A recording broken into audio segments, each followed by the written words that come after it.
Friends, তোমরা আশা করি ভালো আছো, আমিও ভালো আছি। কালকে বললাম তো মিমি বাড়ি আসছি, দেখো আমরা মিমি বাড়ি চলে এসেছি। ওর বাইরেটা দেখো কত সুন্দর।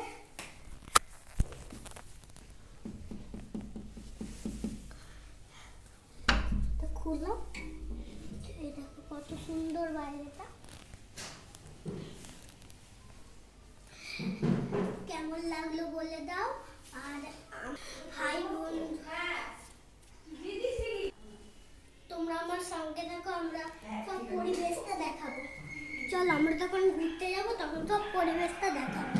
এখন তো ঘুরতে যাই না, এখন তো ঘরে যাচ্ছি। মিমি ওখানে নিয়ে যাচ্ছে। এই দেখো, এই দেখো ঠাকুর ঘরটা দেখাবো। ঠাকুর ঘর, ঠাকুর সব। Tata, bye bye. আবার পরে তোমাদের নতুন ব্লগ নিয়ে আসবো।